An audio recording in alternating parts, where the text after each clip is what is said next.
El campo magnético de la Tierra. El campo magnético terrestre, también llamado campo geomagnético, es el campo magnético que se extiende desde el núcleo interno de la Tierra hasta el límite en el que se encuentra con el viento solar, una corriente de partículas energéticas que emana del Sol. Su magnitud en la superficie de la Tierra varía de 25 a 65 microteslas, o 0,25-0,65 g. Se puede considerar en aproximación el campo creado por un dipolo magnético inclinado un ángulo de 10 grados con respecto al eje de rotación, como un imán de barra. Sin embargo, al contrario que el campo de un imán, el campo de la Tierra cambia con el tiempo porque se genera por el movimiento de aleaciones de hierro, fundido en el núcleo externo de la Tierra, la geodinamo. El polo norte magnético se desplaza, pero de una manera suficientemente lenta como para que las brújulas sean útiles en la navegación. Al cabo de ciertos períodos de duración aleatoria, con un promedio de duración de varios cientos de miles de años, el campo magnético de la Tierra se invierte. El polo norte y sur geomagnético permutan su posición. Estas inversiones dejan un registro en las rocas que permiten a los paleomagnetistas calcular la deriva de continentes en el pasado y los fondos oceánicos resultado de la tectónica de placas. La región por encima de la ionosfera, que se extiende varias decenas de miles de kilómetros en el espacio, es llamada la magnetosfera. Esta nueva capa protege a la Tierra de los rayos cósmicos que destruirían la atmósfera externa, incluyendo la capa de ozono que protege a la Tierra de la dañina radiación ultravioleta. Principales características del campo magnético. El campo magnético puede ser representado en cualquier punto por un vector tridimensional. Una forma común de medir su dirección es usar una brújula para determinar la dirección del norte magnético. Su ángulo con respecto al norte geográfico se denomina declinación. Apuntando hacia el norte magnético, el ángulo que el campo mantiene con la horizontal es la inclinación. La intensidad, F, del campo es proporcional a la fuerza que se ejerce sobre el imán. También se puede usar una representación con coordenadas XY en las que la X es la dirección de los paralelos, con sentido este, la Y es la dirección meridiana, sentido hacia el polo norte geográfico, y la Z es la dirección vertical, con el sentido hacia abajo apuntando al centro de la Tierra. Intensidad. La intensidad de campo es máxima cerca de los polos y mínima cerca del ecuador. Es medida con cierta frecuencia en Gauss, una 10 milésima de Tesla, pero normalmente se representa usando los nanoteslas, nt, siendo un G igual 100,000 nt. El nanotesla también es llamado un gamma. 10-11-12. El campo varía entre aproximadamente 25,000 y 65,000 nt, 0,25,065 g. En comparación, el imán de una nevera tiene un campo de 100 Gauss. Intensidad del campo magnético de la Tierra tomado a partir del modelo magnético mundial, World Magnetic Model WMM, para 2010. Los mapas de isolíneas de intensidad son llamados cartas isodinámicas. El mínimo de intensidad ocurre sobre América del Sur, mientras que el máximo ocurre sobre el norte de Canadá, Siberia y la costa de la Antártida al sur del continente australiano. Inclinación. Inclinación del campo magnético de la Tierra a partir de datos del WMM para 2010. La inclinación viene dada por el ángulo por el que el campo apunta hacia abajo con respecto a la horizontal. Puede tener valores entre 90 hacia arriba y 90 hacia abajo.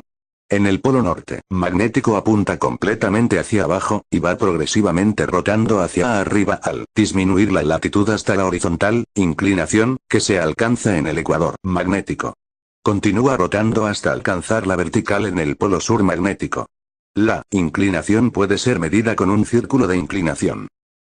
Declinación.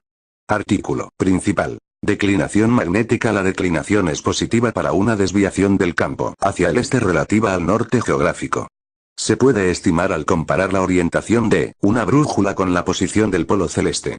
Los mapas incluyen normalmente información de la declinación como un pequeño diagrama que muestra la relación entre el norte magnético y geográfico. La información de la declinación para una región puede ser representada por una carta isogónica, mapa de isolíneas que unen puntos con la misma declinación. Declinación del campo magnético terrestre a partir del WMM de 2010. Las líneas isogónicas ofrecen la declinación en grados. Cerca de la superficie de la Tierra, el campo magnético de esta puede ser razonablemente aproximado por el creado por un dipolo magnético localizado en el centro de la Tierra e inclinado con un ángulo de 11/5 con respecto al eje de rotación del planeta. El dipolo es aproximable a un imán de barra, con el polo sur apuntando hacia el polo norte geomagnético. Esto podría parecer sorprendente, pero el polo norte de un imán se define a partir de la atracción hacia el polo norte de la Tierra. Sobre la base de que el polo norte de un imán atrae al polo sur de otros imanes y repele los polos nortes, debe ser atraído al polo sur del imán de la Tierra. Este campo dipolar supone alrededor de un 80.190% del campo total en la mayor parte de las localizaciones. Polos magnéticos.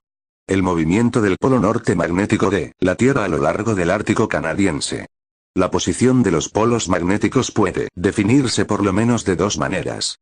Un polo de inclinación magnética es un punto de la superficie terrestre en el que su campo magnético es totalmente vertical. La inclinación del campo de la Tierra es de 90° en el polo norte magnético y 90° en el polo sur magnético. Los dos polos se desplazan independientemente del otro y no están situados perfectamente enfrentados en puntos opuestos del globo. Su desplazamiento puede ser rápido. Se han detectado movimientos del polo norte magnético por encima de los 40 km por año. A lo largo de los últimos 180 años, el polo norte magnético ha estado migrando hacia el noroeste, desde el Cabo Adelaida en la península Boothia en 1831 hasta la bahía Resolute a 600 km de distancia en 2001. 16. El ecuador magnético es la curva de nivel cero. El campo magnético es horizontal. Si se traza una línea paralela al momento del dipolo, que más se aproxima al campo magnético terrestre, los puntos de intersección con la superficie terrestre son llamados los polos geomagnéticos. Es decir, el polo norte y sur geomagnéticos serían equivalentes al polo norte y sur magnético si la Tierra fuera un dipolo perfecto. Sin embargo, el campo de la Tierra presenta una contribución significativa de términos no dipolares, por lo que los polos no coinciden. Bimagnetismo. Existen animales, entre los que se incluyen varias especies de aves y tortugas, que pueden detectar el campo magnético de la Tierra y usarlo para orientarse durante sus migraciones. Las vacas y los ciervos tienden a alinear sus cuerpos en la dirección norte-sur al descansar, pero no cuando están cerca de líneas de alta tensión. Esto ha llevado a creer a los investigadores que el magnetismo producido es el responsable. Magnetosfera. Buena parte de las partículas cargadas provenientes del viento solar son atrapadas en los cinturones de Van Allen. Un pequeño número de partículas del viento solar consigue llegar, siguiendo una línea del campo magnético hasta la alta atmósfera y la ionosfera en las zonas aurorales.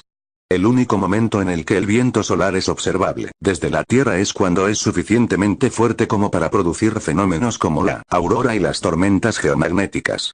Las auroras de cierta magnitud en cuanto a brillo, calientan notoriamente la ionosfera, causando que su plasma se expanda hacia la magnetosfera, incrementando el tamaño de la geosfera de plasma, y causando el escape de masa de la atmósfera en el viento solar. Las tormentas geomagnéticas ocurren cuando la presión de los plasmas contenidos dentro de la magnetosfera es suficientemente grande como para hincharse y en consecuencia distorsionar el campo geomagnético. El viento solar es responsable de la forma promedio de la magnetosfera terrestre. Las fluctuaciones en su velocidad, densidad y dirección afectan notablemente al entorno local del planeta. Por ejemplo, los niveles de radiación ionizante e interferencias de baja frecuencia pueden variar en factores de cientos a miles. La forma y localización de la magnetopausa y la onda de choque, en la cara situada a contracorriente, puede variar en varios radios terrestres, exponiendo a los satélites geosíncronos a los efectos del viento solar directo. Esos fenómenos son conocidos de manera colectiva como meteorología espacial. El procedimiento de desprendimiento y pérdida de masa atmosférica se provoca cuando el gas es atrapado en burbujas de campo magnético, que son arrancadas por el viento solar. Además, las variaciones en la intensidad del campo magnético se han correlacionado con la variación de la precipitación en los trópicos. Importancia. La Tierra está mayormente protegida del viento solar, un flujo de partículas energéticas cargadas que emana del Sol, por su campo magnético, que desvía la mayor parte de las partículas cargadas. Estas partículas destruirían la capa de ozono, que protege a la Tierra de dañinos rayos ultravioletas. El cálculo de la pérdida de dióxido de carbono de la atmósfera de Marte, que resultó en la captura de iones del viento solar, es consistente con la pérdida casi total de su atmósfera a consecuencia del apagado del campo magnético del planeta. La polaridad del campo magnético de la Tierra se registra en las rocas sedimentarias. Las inversiones son detectables como bandas centradas en las dorsales oceánicas en las que el lecho oceánico se expande, mientras que la estabilidad de los polos geomagnéticos entre los diferentes sucesos de inversión permite a los paleomagnetistas seguir la deriva de continentes. Las inversiones también constituyen la base de la magnetoestratigrafía, un método de datar rocas y sedimentos. El campo también magnetiza la corteza, pudiéndose usar las anomalías para detectar menas de minerales valiosos. Los seres humanos han usado brújulas para orientarse desde el siglo XI AC, y para la navegación desde el siglo XII. Bueno chicos y chicas, aquí ya va a terminar el video, espero os haya gustado y regálame tu like y suscríbete a mi canal si no estás suscrito y que no se te olvide activar la campanita de notificaciones. Chao.